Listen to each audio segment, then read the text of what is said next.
Great.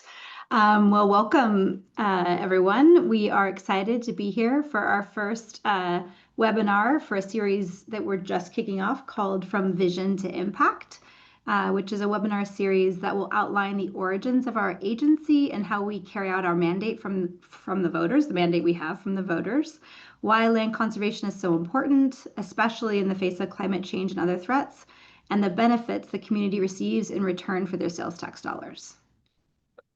And so just before we start, we have some housekeeping items we want to share. First of all, the webinar is being recorded, and so we will post a link of the recording on our website. We also will be providing Spanish interpretation services by Allison Trujillo, who you see here on the webinar.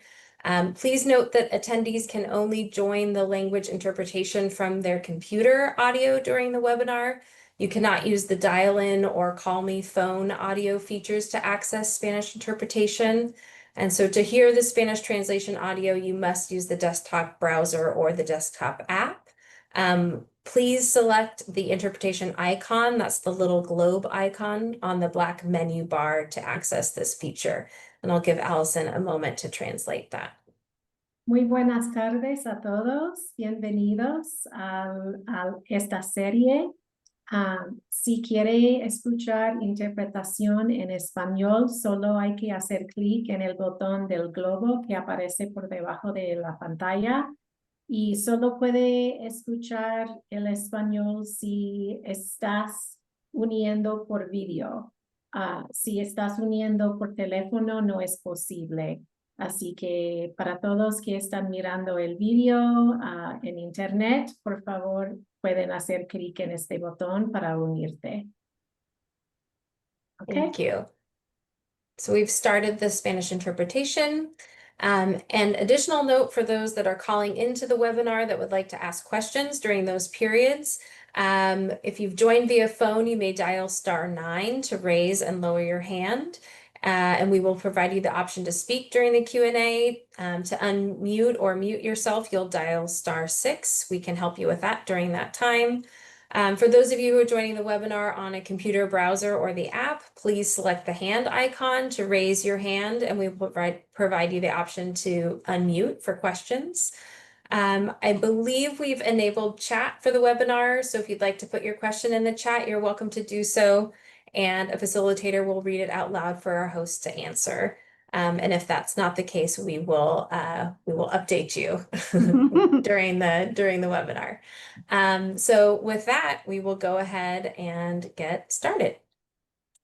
Okay, great. So I'm Misty Arias. I'm the General Manager of Sonoma County Agricultural Preservation and Open Space, or Ag and Open Space. And I'm joined by Amy Ricard, our Community Resources Manager. And as I mentioned, this is the first in our series. This particular webinar is Ag and Open Space 101, where we give you a foundational understanding of our organization. Tonight, we're going to talk about how our organization was created and the community vision that guides us, how we do our work and why we do it the way we do, what the community receives in return for their sales tax dollars, and what our collective impact has been over the last 35 years. And before I talk about this slide, I am being notified that there is no chat option. So if you'd like to ask questions, you will be asked to unmute yourselves and ask with your own voice, which is great. So our mission is to permanently protect the diverse agricultural, natural resource, and scenic open space lands of Sonoma County for future generations. But what we are is a community-created, taxpayer-funded agency that creates lasting protections for agricultural and natural lands. As a special district of Sonoma County, we use funds from a 1/4-cent sales tax collected countywide to conserve farms and ranches, scenic landscapes, natural resource areas, green belts around cities, and land for public access and recreation. Our vision is a connected network of conserved lands supporting resilient human and natural communities. Essentially, we conserve land for life. We were created by the visionary voters of Sonoma County to implement the open space and agricultural elements of the general plan. In 1990, the voters passed Measure A to create the Sonoma County Agricultural Preservation and Open Space District, which is a special district created under the California Public Resources Code. They also passed Measure C, which established a quarter-cent sales tax to be collected countywide to fund the district's work. Measure C was a 20-year tax that would have sunset in 2011. So in 2006, we went back out to the voters and asked them to reauthorize the tax for another 20 years. Measure F passed with over 76% of the vote and went into effect in 2011. So Measure F, our current sales tax measure, is due to sunset in 2031. So we will be asking voters again to reauthorize the tax to continue this critical conservation work, which is more important now than ever, given the impacts of climate change, extreme events, and the role our landscapes play in maintaining our physical and mental health. As Amy mentioned, there was a Measure F, which voters voted on, and that included an expenditure plan. So we are guided by a voter-approved expenditure plan that dictates how we spend our sales tax revenue. The purpose, as Amy mentioned a moment ago, is to implement the Sonoma County General Plan and also the general plans of the incorporated cities by preserving agricultural land use and open space. We accomplish this primarily through the purchase of development rights from willing sellers. This can also include outright purchase of land for outdoor public recreation where the public use would not be inconsistent with the open space designations that you actually see here on the screen. So these are the designations called out in our expenditure plan. And they include community separators and greenbelts, which are lands that separate cities and communities, protect community identity, prevent urban sprawl, and maintain the rural and open character of our county. And scenic landscape units and scenic corridors, which are areas of high scenic quality, including natural landscapes and backdrops that provide visual relief and maintain openness. Agriculturally productive lands, which include working farms and ranches, and lands used for production of food and fiber and the raising of livestock. Also includes biotic habitat areas, riparian corridors, and other areas of biotic significance, which are freshwater and tidal marshes, wetlands, special set of species locations, woodlands and forests, wildlife corridors, lands along creeks and streams for fisheries and water quality. The next two are slightly different in that we also the expenditure plan includes other open space projects, which are urban open space and recreation projects within and near incorporated areas and other urbanized areas of Sonoma County.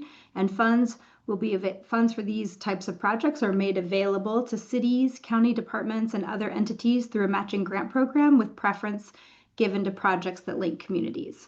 And then lastly, there is operations and maintenance of land, which is a limited amount of funding for initial public access, operations and maintenance of recreational lands. No more than 10% of our total sales tax revenue collected over time, over the life of Measure F, shall be available for this purpose. So in addition to the expenditure plan, we also have internal policies that guide our work. And first is our stewardship policy, which follows the Land Trust Alliance's standards and practices that guide our stewardship team in their approach to conservation easement and fee land stewardship and supporting landowners in the caring for their land. The stewardship policy outlines how we approach the critical functions of stewardship, baseline documentation, monitoring, permitted use requests, amendments, and enforcement to ensure the public's investment in conserving these lands is protected forever. We also have a fee land strategy. We were not envisioned to own and operate and manage lands. That's not the role that we play. And so we did develop a fee land strategy to prioritize the disposition of the lands we purchased for conservation purposes and continue to own. We currently own just over 1,300 acres, and previously we owned over 7,000 acres of land. So we've been really successful in working towards the goal of transitioning ownership of all of those lands. Strategy gives us guidance of how to do that. And last, we have the initial public access operations and maintenance policy, or the IPA O&M policy, to provide clarity and guidance for recreational partners about the intent of the funding and the types of expenditures that would be eligible for reimbursement. The IPA O&M funding is intended to jumpstart some level of initial public access on lands purchased with Measure F funds so that the public could get out on the land and enjoy it as soon as possible. We support as an organization low cost, low impact approaches to providing public access, and with our funding limited to recreational improvements that are necessary to provide initial public access, including the cost of preliminary planning for and the initial operations and maintenance of those improvements. So in addition to those guiding policies, we have sort of our overarching long-range comprehensive plan, which is the Vital Lands Initiative. So in 2021, our board of directors approved the Vital Lands Initiative to prioritize our land conservation activities through 2031. This plan was developed with the best available science and data, as well as extensive input from our partners and the community to ensure the document reflects the knowledge and expertise of stakeholders and the land conservation goals of Sonoma County voters. So the Vital Lands Initiative includes the following: background and accomplishments since 1990, the then current state of land conservation in Sonoma County and expected trends, goals, objectives, and mapped priorities, criteria and processes for identifying conservation priorities, and then strategies and tools for implementing the vision.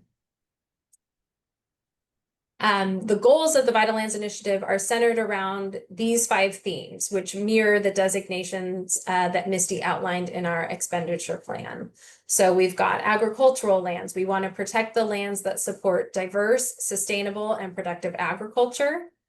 We have community identity, so protecting open lands that surround and differentiate the county's urban areas and contribute to the unique scenic character of the county. Third, we have healthy communities. We want to protect open space and publicly accessible lands in and near cities and communities and connect people with those protected lands. We have water, protect natural lands and aquatic habitats that support water resources. And finally, wildlife, protect natural lands and terrestrial habitats that support plants and wildlife. So we are currently implementing the Vital Lands Initiative.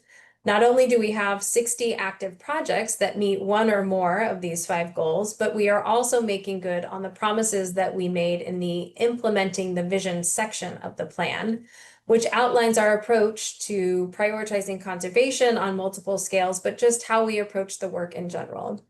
So at present, we continue to expand and improve protections. We're increasing proactive measures to protect the land, primarily using conservation easements to protect land, but also innovative tools. So we just recently launched our Buy, Protect, Sell pilot program aimed at protecting small-scale agriculture and increasing equitable land access for farmers and ranchers. We're exploring affirmative easements and affordability covenants in relation to that program, but also others. So we're looking at a lot of innovative tools across the board to do our work. We're partnering with others, conservation organizations, tribal groups, public agencies, and underrepresented communities to further our work. We're increasing efficiency, effectiveness, and impact. So as Misty mentioned, we've got this fee land strategy. We're transferring or selling all of the properties that we own in an effort to try to get those into the hands of others. And we only have 1,300 acres left, so we're doing well. We're leveraging local sales tax dollars. So we're using state agency funding or other funders to try to stretch those local sales tax dollars. So looking to state agencies like the State Coastal Conservancy or the Wildlife Conservation Board and others to try to get grants in to help support our work. We're learning from peers and evaluating our processes to become more efficient. We're integrating principles of diversity, equity, and inclusion in all facets of our work. We have a DEI committee. We've created an equity statement that guides our work. We have a roadmap. We have a right relations committee that's working to try to improve engagement with our tribal communities. And we've expanded resources for our easement landowners. We've created Landline, which is an e-newsletter specifically for our easement landowners to share resources and other opportunities. We're creating workshops, and we've created a landowner hub on our website, to name a few things. We continue to ensure scientifically sound decision-making using the best available science and data for that, and integrating climate change and extreme event resiliency data into our decision-making. And we continue to increase transparency and communication, trying to help folks understand the benefits of land conservation, connect people with the land, share the value of private land conservation, and share public access opportunities. So lots going on since the adoption of the Vital Lands Initiative, and we're looking forward to continuing that. So at this point, we thought we would pause and just see if there are any questions. Up until this point, we sort of laid out how the organization was created and what our guiding policies are. And so we thought we'd stop and see if there are any questions before we continue further. And if folks have questions, feel free to raise your hand.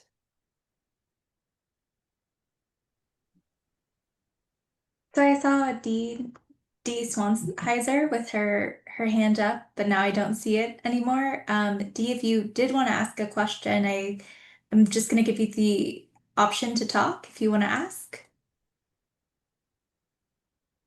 Well, hi there, and thank you for putting this webinar together. And I am pleased to hear the more details of what we guys are up to, since we are the open space district, essentially the public voters. I'm wondering about the tribal communities and how we can engage with the tribal communities. Usually they are very separate, and that's with their, I guess, my understanding was with their understanding of what they want. But I'm wondering if there isn't some way to have more open communication with like-minded people in the communities. Misty, you want to take that? Of course, yeah. But before I Okay. answer that question, I'm like compelled to tell you that we were going to try to share the founders film tonight. So you would have been highlighted as one of our Yep. founders, but we ran into technical difficulties and couldn't get the audio to work. So when I Yes. saw your name, it made me regret that we were unable to do that. So no, I really appreciate your question and just want to share that in the trainings that we have been taking around tribal relations, mostly what we're learning is just we need to be patient and move at the speed of trust. And so we are engaging with tribes in the way that they would like us to engage, and taking it slow, and providing upfront information about projects that we have in the works to find out if we have overlapping interests or concerns around preservation. Often our natural resource conservation interests overlap with cultural resource protections that are needed. And so it's a wonderful way that I think that we can help engage with tribal partners and meet our conservation objectives and help them further their interests as well. And so we have had greater success in establishing relationships with tribal partners that have like a tribal historic preservation officer on staff who is kind of the initial point of contact, and where you can build relationship, and then they bring ideas back to the council and then basically communicate with us to help us build opportunities to work more closely together. And we are continuing to outreach to other tribes who don't necessarily have those type of staff that are easy to contact. And so we're always looking for guidance. So if you have ideas or suggestions, but I agree with you, we have a lot of shared interests, and I think that there's wonderful opportunities to collaborate.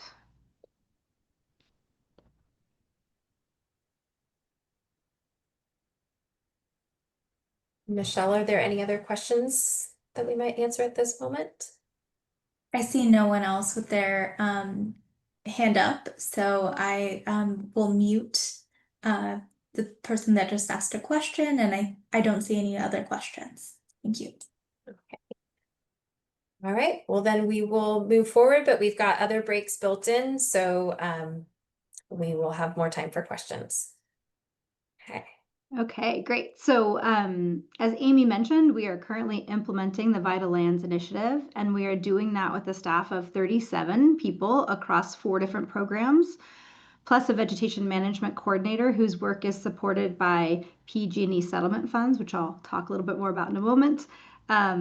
First and critically, our fiscal and administrative services team is the engine that keeps us running. They support all aspects of our work, from contracts to board reports to payroll to office management and so much more. And next, we have our community resources team that liaises most directly with the community at large, providing resources in the form of information, funding, technical assistance, and more. This program includes communications and marketing, community engagement, the Community Spaces Matching Grant Program, policy and legislative affairs, and specialists that serve our agricultural and natural resource communities. Next, we have our acquisition team that is on the front end of our conservation work. This program also includes planning and GIS professionals that help us determine priority landscapes for protection and support our project evaluation processes. Our acquisition folks who work with landowners to negotiate conservation easements to ensure the landowner's needs are met while also achieving our community conservation goals. And then we have our stewardship team who picks up the conservation baton and carries it forward in perpetuity, ensuring the land is protected in perpetuity. This group works diligently to ensure conservation values in which the public has invested remain protected and ideally even enhanced forever. And lastly, the vegetation management coordinator. After the 2017 Sonoma complex fires, the County of Sonoma received a settlement from PG&E, and a $25 million portion of that settlement was allocated to fund vegetation management work throughout the county, with a full-time position dedicated to facilitating that work. And at this time, Kim Batchelder transitioned, at the time that was created, he transitioned from an ag and open space natural resources planner to the county's vegetation management coordinator. So while he remains in our office and under my supervision, his salary and work are funded through the PG&E settlement and are really working to facilitate goals and objectives related to veg management and county objectives. So now we'll kind of dig into a little bit about how we do our work, and we'll start with the primary tool that we use, which is the conservation easement. So a conservation easement is basically a legal agreement between us and a landowner that places certain restrictions on the land and in turn protects specific conservation values. So things like agricultural features or scenic areas or natural resources, etc. So it's important to note we only work with willing landowners. We do not use eminent domain or condemned property. And while most of our easements are on private lands, we do have several easements on publicly owned lands like parks or trails or preserves. And so the easement is a tool that primarily purchases development rights so that a property cannot be subdivided or developed in the future. And this subsequently lowers the market value of the property.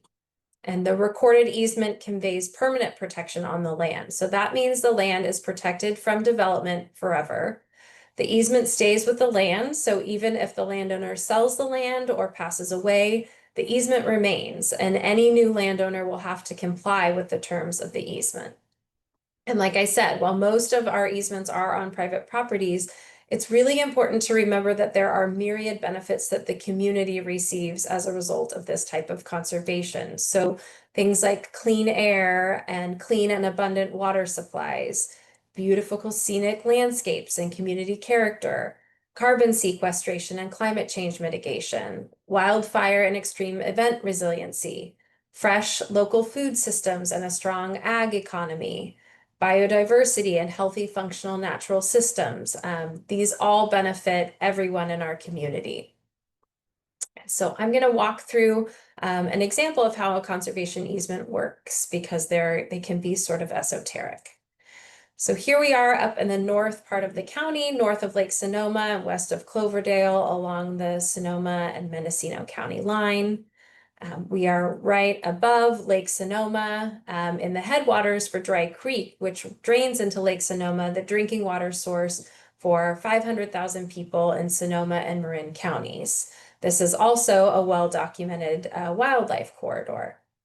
And so the Cooley Ranch Conservation Easement is 19,000 acres, a little over 19,000 acres, half of which is in Sonoma County. So let's focus in on it. And so when we first started working with the Cooley family, the property could have been developed into 56 different home sites. So in addition to the 56 different homes, let's think about all the infrastructure that would go along with those homes. There's roads, driveways, outbuildings, septic tanks, etc. That's a lot of infrastructure. This also includes all the car trips to and from these homes to cities for jobs, for school, for appointments. So that's a lot of greenhouse gas emissions. So that's a lot of impact on the land and on our environment. After negotiations with the family, we brought this down to just 3 home sites. So really reducing the impact and keeping this land open and wild. The easement also includes agricultural areas for grazing and for planted vineyard, about 4,600 acres, some protected riparian areas, and then 13,000 acres of forever wild areas. So that's just an example of how an easement might work.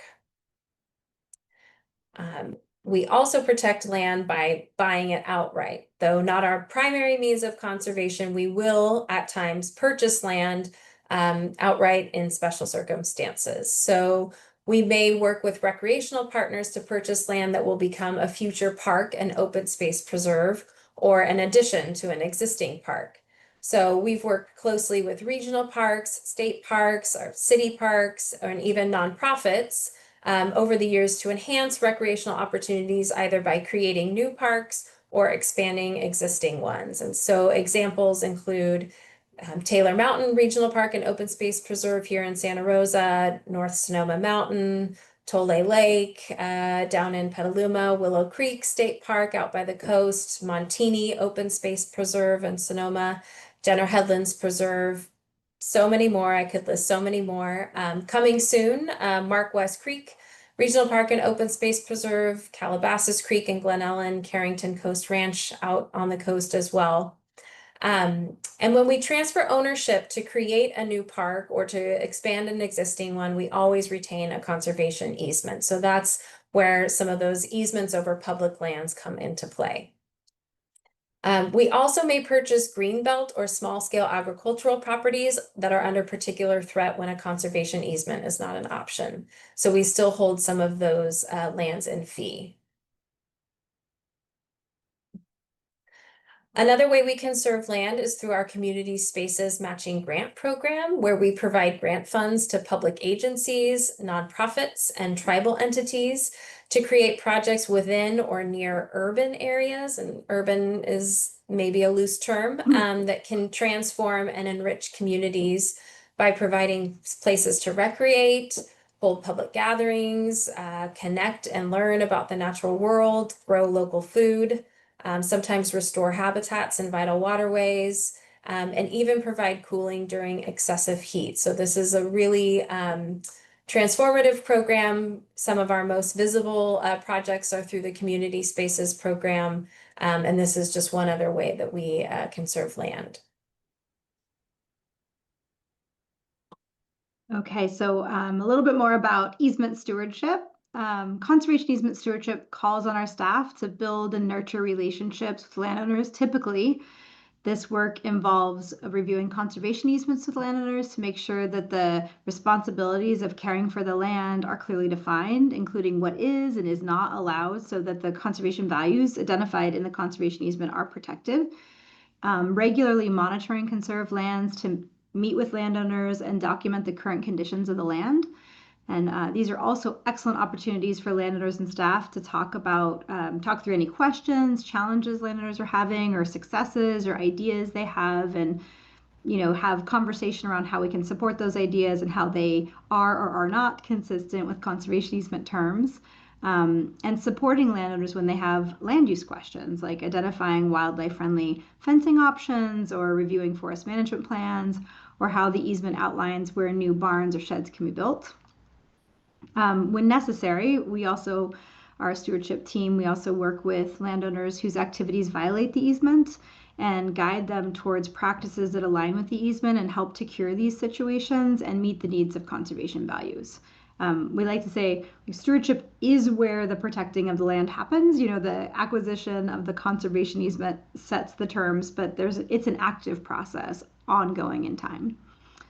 And Ag and Open Space is also providing landowner support through monitoring visits, reviewing land use and easement amendment requests, and sharing best practices and funding opportunities via our website and a landowner-specific e-newsletter called Landline. We take special care with landowners who are new to working with conservation easements, helping them to understand how the easement informs the way they care for the land and how we can support them. Ongoing care of conserved lands takes collaboration between Ag and Open Space, partner agencies, and community-based organizations, and the public, and landowners, of course. For instance, we work closely with Sonoma and Goldridge Resource Conservation Districts to connect landowners to educational resources, funding opportunities, and state and federal resources and technical assistance and more. We also work with regional, state, and tribal partners for large-scale land stewardship efforts, like identified in the Vital Lands Initiative and the Sonoma Valley Wildlands Collaborative and the county's Resilient Land Strategy, Climate Resilient Land Strategy, as well as community-based watershed collaboratives and fire safe councils.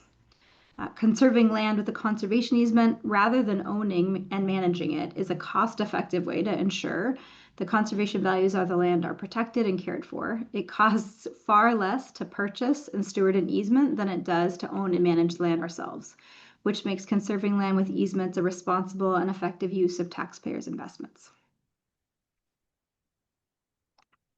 As Amy mentioned, we sometimes purchase properties outright for specific purposes, such as future park and or open space preserves, or when other conservation options aren't working or they're not available. And on fee lands, we're basically responsible for anything that a typical landowner would be responsible for, and that includes maintenance of infrastructure and installing fences to keep grazing cattle out of waterways or repairing roads and culverts. Also, natural resources management, which can include managing vegetation and restoring habitat or waterways. When we buy a property, we look at the current state of the property's conservation values and outline how best and efficiently to manage the land moving forward. To steward these properties, our staff work with experienced contractors, paid youth crews, and volunteers to remove invasive species, implement wildfire resilience practices, restore natural habitats, facilitate scientific research, and connect our communities to these lands through free public outings and field trips for local students. In the future, we plan to either sell or transfer ownership of these lands while keeping conservation easements to ensure that conservation values are protected on each property in perpetuity. Speaking of perpetuity, as we have mentioned, our conservation easements are perpetual, and forever is a long time. So stewarding our easements and the lands we own with care is extremely important. We will also need funding to continue to steward these protected lands in perpetuity. And while we anticipate and hope that voters will reauthorize our sales tax measure in the coming years, we also know there may come a time when the tax will no longer exist, but the legal obligations to steward the land will. So we are currently putting $7.5 million each year into a reserve and working with our auditor, controller, treasurer, tax collector to set up an investment approach that allows us to invest the money at a higher rate of return for a longer period of time than the county's current policies to ensure that we have sufficient funding to steward our protected lands indefinitely. Hey. And so here are the fruits of our collective labor and investment. This is our map of our protected lands. And so as you can see from the legend, the properties that are in green are those that have conservation easements. And as I mentioned, most of those are over private properties, but many are over publicly owned lands. So those are, parks and open space preserves for the most part. The properties that are in the orange are the properties that we continue to own. And then we have a few properties that are in blue. Those are open space easements, and those are a little bit different. Those were conveyed to us from the county from some other, transaction as, maybe a condition of approval or something. We did not use Measure F funds to purchase those easements, but rather they were conveyed to us through some other means, but yet we continue to monitor and steward those easements as well. So as you can see, we have protected a lot of land, but there is still a lot of work left to do. There's still a lot of land left. But all total, to date, we have conserved and continue to steward over 127,000 acres of land in Sonoma County. That's over 12% of the land here, which isn't nothing, but again, there is still more work to be done, especially if we are trying to align with the state's 30 by 30 goals, and that is to conserve 30% of our state's land and waters by 2030. And to meet our local priorities around climate resiliency. So still more work to be done together. And with that, we'll take another pause. We've now in this past section kind of gone over how we do the work. So we'll pause and let folks ask questions if they have any about this section.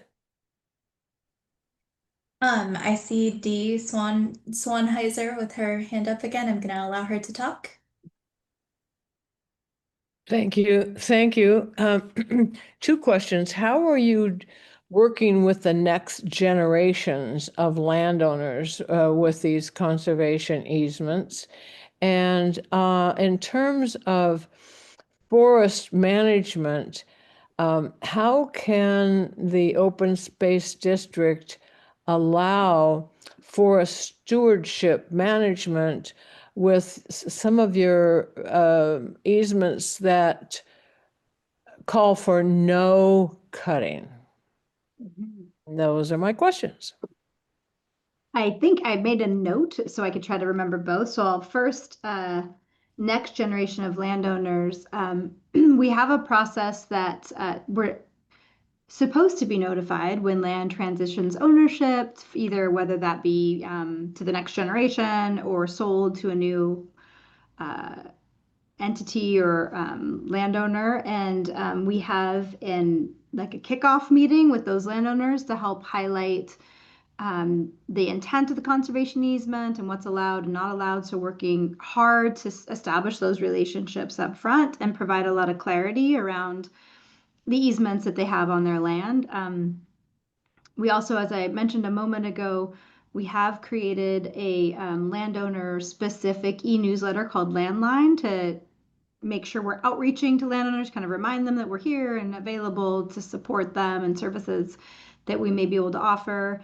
And we have just started a series of workshops to do educational workshops also with landowners, focusing on topics that have been identified by our partners and or landowners, like soil health. These are just getting started. We just had a kickoff open house, but a good example is soil health with our RCD partners and techniques that landowners can use to increase and enhance their soil health and sequester more carbon and water, hold more water in the soil, but also be more productive. So those are examples of how we're working with next gen landowners and trying to just really be clear about those obligations up front and how we can work together. And then as far as forest management, yes, Dee, you're absolutely right. We learned some lessons in earlier conservation easement language. With good intention, a lot of organizations like ours, yeah, right, that we said no cutting of any native trees, please, like that could never be a good thing. And we all learned, I think, along the way that a lot of the forest that we're conserving has been previously harvested and really do need some proactive management and removal of trees to encourage late sterile conditions or old growth characteristics. And so fortunately, only a few easements were recorded in that way.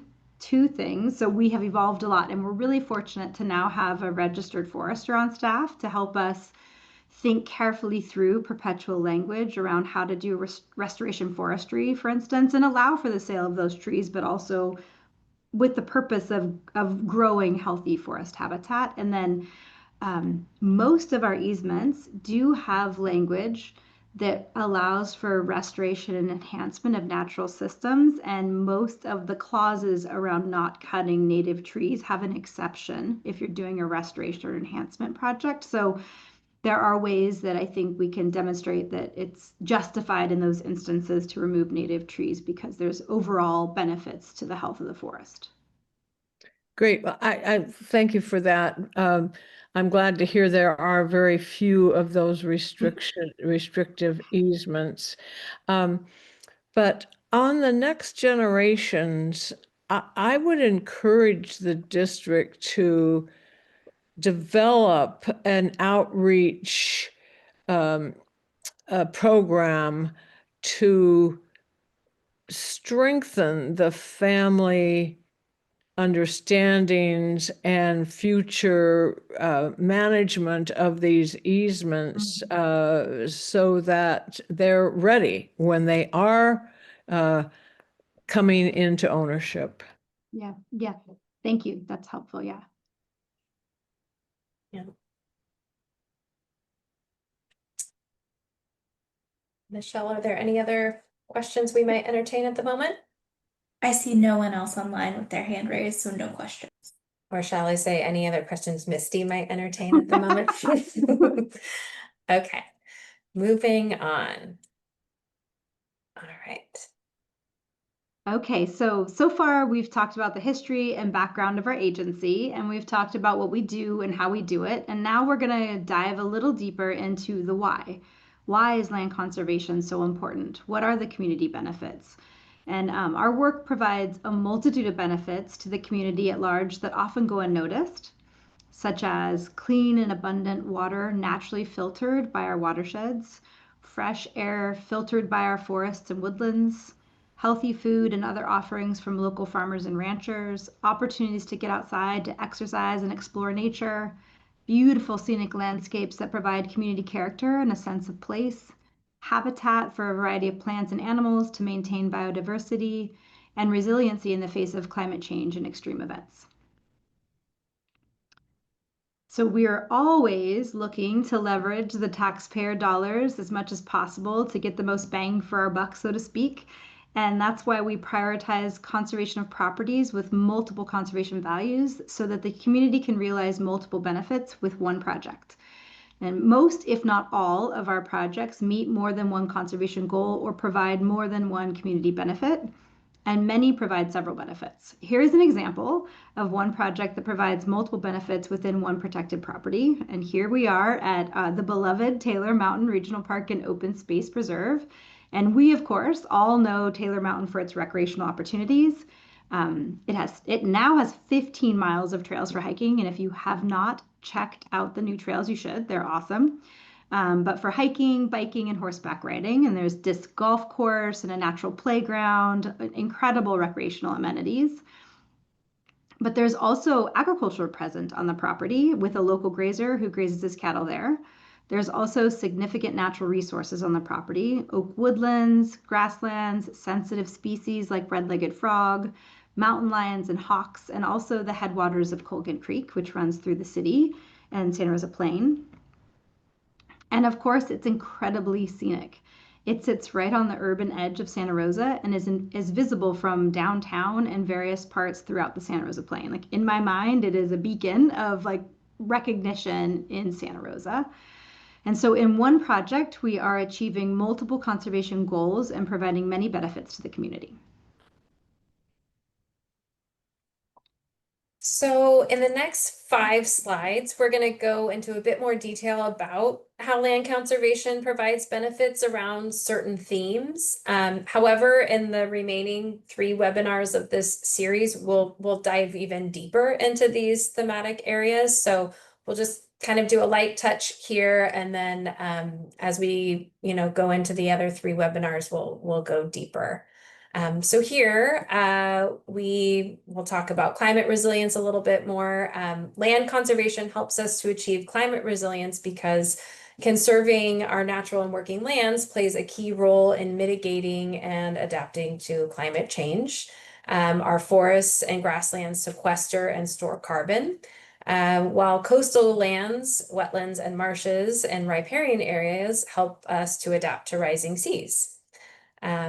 Further, limiting development in green belts and wilderness areas reduces greenhouse gas emissions from urban sprawl and car trips, while also forming protective buffers around our communities during wildfires and floods. And then lastly, by conserving an extensive and diverse system of lands across the county, we preserve biodiversity and maintain open space for wildlife to adapt as the climate changes. So those are just some benefits of land conservation as it relates to climate resilience.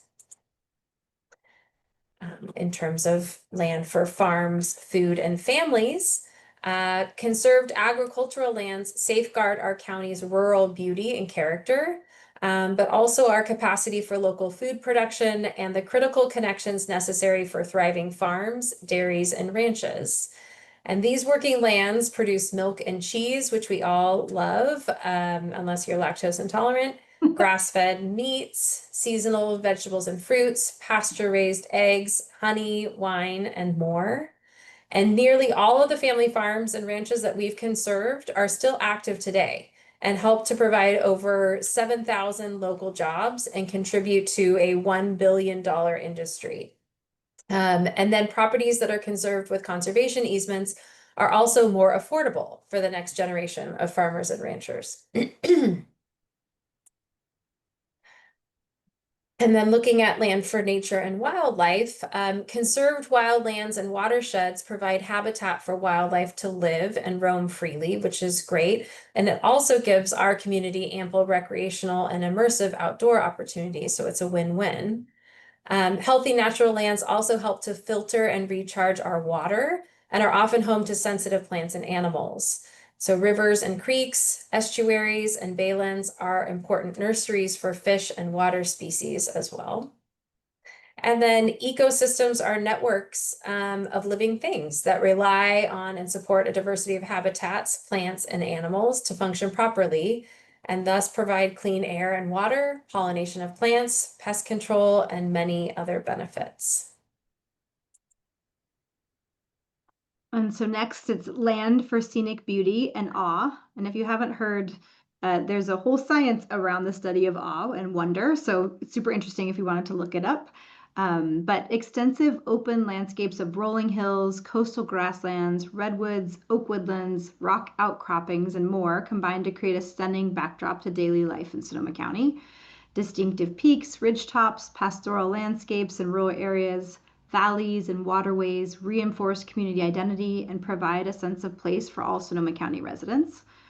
Visitors from all over the world come to Sonoma County to experience our beautiful landscapes, and conserving these areas contributes to a $2 billion industry.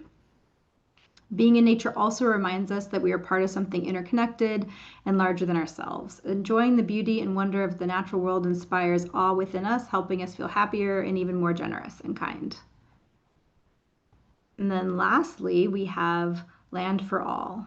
And parks and open space preserves offer people the ability to directly experience natural splendor and beauty of our county, including ridges and mountains, forests and woodlands, rivers and creeks, meadows and the coast. Vibrant parks, gardens, and greenways within and near urban areas provide an opportunity for all our residents to enjoy open space just minutes from their homes and can transform communities by providing places to find solitude, host public gatherings, and recreate. Conserving different types of land throughout the county helps ensure that everyone has access to nature and open space, that the benefits of, nature and open space, local healthy food, and opportunities for exercise and education.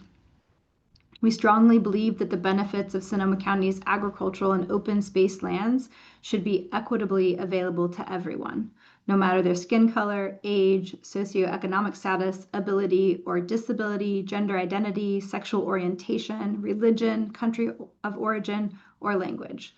We commit to protecting, preserving, supporting, and creating access to these lands so they benefit all. And so with that, we've got another opportunity to ask questions. And we're sort of at the end of our presentation too. So we will pause and see if there's any questions now before we wrap up. Let me guess. D. Actually, there's no one online Oh, with their yeah, hand she raised. did. She did. But you know what? Dee just raised her hand, so You I'm gonna allow encouraged, you Dee. encouraged her, yes. Yeah. Well, I just want to say I wasn't going to. But we'd I love for have you to. a myriad of questions, but I think I'll wait till the next webinar. So thank you so much. This was very helpful.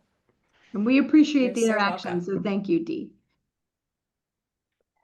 Well, yes, thank you, Dee, and others that joined us. Yes, this was just the first kind of laying the foundation for folks that aren't super familiar with our organization or maybe needed a refresher. This was our way of kind of providing that information. And then in the subsequent webinars, we'll dig a little bit deeper into our work as it relates to agriculture, climate resilience, and healthy communities, and all of that. So we just really appreciate you joining us tonight, and we hope you all have a wonderful evening.